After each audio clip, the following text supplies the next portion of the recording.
بسم اللہ الرحمن الرحیم، لاکھوں کروڑوں درود و سلام رحمت للعالمین صلی اللہ علیہ وسلم اور ان کی آل اولاد پر۔ پاکستان کے مالکوں، پاکستان کے نوجوانوں، کیا آج عمران خان جو پچھلے تقریباً 3 ماہ سے جیل میں ہے،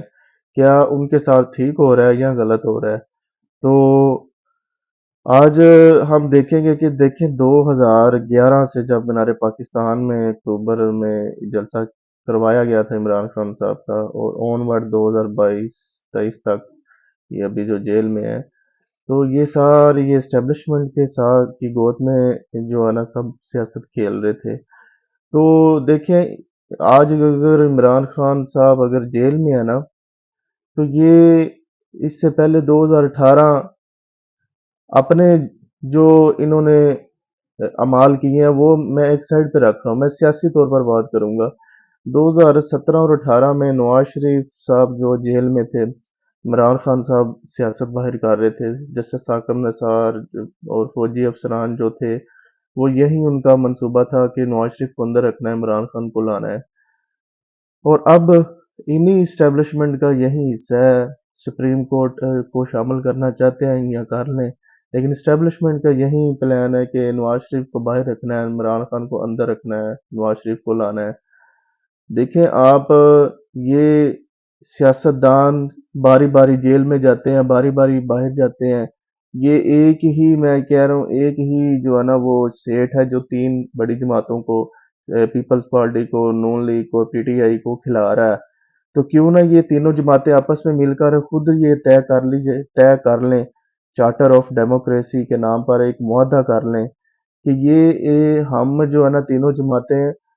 الیکشن لڑے گی، لیکن اس میں اسٹیبلشمنٹ کی ہم مداخلت نہیں ہونے دیں گے۔ صرف قربانی دینی ہوگی کہ کسی ایک پارٹی کو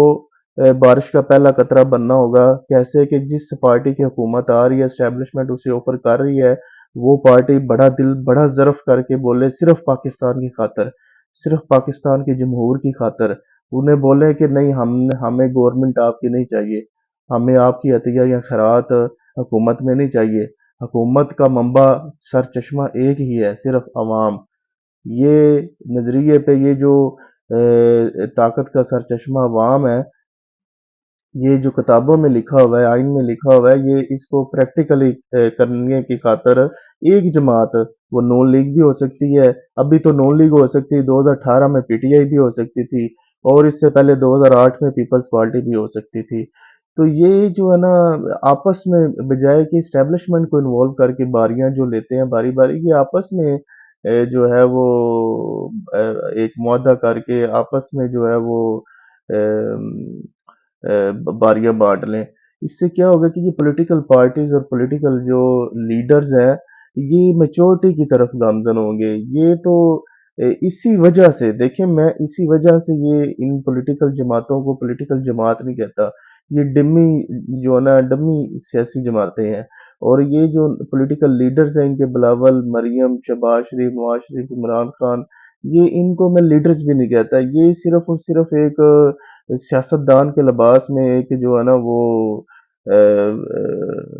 لیڈر بنے ہوئے ہیں۔ یہ نہ ہی، کیونکہ لیڈر اور سیاستدان میں ایک وزڈم ہوتی ہے، ان کے اندر ایک پلاننگ ہوتی ہے، ان کے اندر ایک ویژن ہوتا ہے، ان کے اندر ایک جمہوری سوچ اور جمہوری پروسیس کا، جمہوری کلچر کا ایک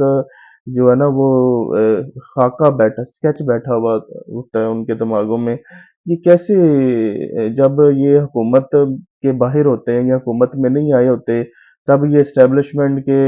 حمایت میں باتیں کر رہے ہوتے ہیں، جلسوں میں تقریریں کر رہے ہوتے ہیں، اور جب یہ حکومت سے اترتے ہیں، چاہے وہ نواز شریف ہوں، چاہے وہ بے نظیر ہو، چاہے وہ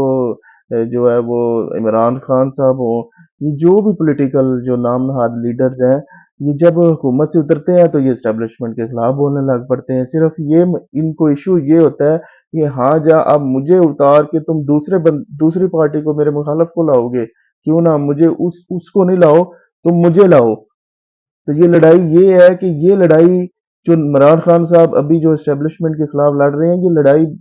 کوئی آئین کی بالادستی یا پارلیمان کی بالادستی یا سویڈن کی بالادستی کے لیے نہیں لڑ رہے، یہ ان کی اپنی ذاتی ایگو کی جنگ ہے، اور دوسری یہ جنگ ہے سب سے بڑی کہ کہہ رہے ہیں کہ انہیں نہیں لاؤ، نواز شریف کو نہیں لاؤ، مجھے لاؤ، جو آپ نواز شریف سے کروانا چاہتے ہو میں کروں گا۔ جیسا کہ میں پہلے 3 سال جنرل باجوہ اور فیض کے ساتھ مل کر ملٹری اسٹیبلشمنٹ کی ہاں میں ہاں ملا رہا تھا، ابھی بھی آپ کی جو اسٹیبلشمنٹ ابھی آپ مجھے لے آؤ تو میں آپ کی ہاں میں ہاں ملاؤں گا۔ سراسر ایک پروپیگنڈا کیا جا رہا ہے، ایک دھوکہ دیا جا رہا ہے عوام کو کہ عمران خان صاحب اسٹیبلشمنٹ کے خلاف لڑ رہے ہیں سویلین بالادستی کے لیے، آئین کی بالادستی کے لیے اور جمہوریت، اصلی جمہوریت لانے کے لیے۔ یہ صرف ایک پروپیگنڈا ہے، ٹھیک ہے، یہ ایسا کچھ بھی نہیں ہے۔ اگر ایسا ہوتا تو عمران خان جو ہے وہ الیکشن میں بائیکاٹ کرتے کہ یہ ایک پری ارینج الیکشن ہے اور ریگنگ الیکشن ہے، یہ الیکشن جعلی اور فراڈ ہوتے ہیں، صرف ایک فارمیلٹی ہوتی ہے، یہ واقعی فراڈ ہوتے ہیں۔ جب عمران خان صاحب 2018 میں آئے تھے تب بھی یہی اسٹیبلشمنٹ ان کو لا رہی تھی، اب نواز شریف کو لا رہی، ان کو برا لگ رہا ہے۔ اور اس سے پہلے 2013 میں بھی نواز شریف کو لائی تھی اسٹیبلشمنٹ، 2008 میں پیپلز پارٹی کو لے کے آئی تھی اسٹیبلشمنٹ۔ تو یہ کیا طریقہ کار ہے؟ یہ کبھی نہیں بدلیں گی تینوں سیاسی جماعتیں، کیونکہ یہ پروڈکشن ہے، یہ اسٹیبلشمنٹ فیکٹری کی پروڈکشن ہے۔ تو یہ ان کے ذہن میں غلامی بھری ہوئی ہے اسٹیبلشمنٹ کی، اور جیسے کہ ہاتھی کے چھوٹے بچے کو سنگلیاں پہناتے ہیں تو بڑے ہونے تک وہ توڑنے کی کوشش نہیں کرتا، یہ غلام رہیں گے۔ اس لیے یہ سیاسی جماعتیں نہیں ہیں، یہ صرف ایک کلاؤٹ ہے، یہ ایک ہجوم ہے صرف یہ چند ایسوسیشن کا۔ تو یہ انشاءاللہ ایک نئی جماعت ہی مقدر ہے پاکستان کے، جو گریس روٹ لیول سے اٹھی ہو، جس کے پیچھے کوئی ایمبیسی، کوئی ایجنسی، کوئی اسٹیبلشمنٹ نہ ہو، تو ان کا فنڈنگ سسٹم یہ عوام کا اپنا ہو، کسی پہ ڈپینڈ نہ کرتے ہوں، ٹھیک ہے، ایک متفقہ پارٹی تمام طبقات، تمام مکتبہ فکر کی، غریبوں کی، امیروں کی بھی جو ہے جمہوری سرکار پارٹی اتنی ہے جتنی غریبوں کی ہے، لیکن امیروں کو اتنی ہے جتنی اس کی پروپورشن 5% پاکستان آبادی ہے اتنی ہے، اور ٹکٹیں بھی 5% پاپولیشن کو ملیں گی جے ایس پی کی۔ اور تمام مکتبہ فکر جتنے بھی پاکستان میں مسلم، غیر مسلم، امیر، غریب، انڈسٹریلسٹ جو بھی رہ رہے ہیں، ان کی اپنی آبادی کے حساب سے ان کو ہم ٹکٹس دیں گے، اور متفقہ پارٹی ہوگی تاکہ پاکستان میں پولیٹیکل سٹیبلٹی کے بعد ہم اکنامک سٹیبلٹی کا قیام عمل میں لا سکیں اور یہ پولرائزیشن کا چارجڈ انوائرمنٹ کا خاتمہ کر سکیں۔ مجھے اجازت دیں، اللہ نگہبان۔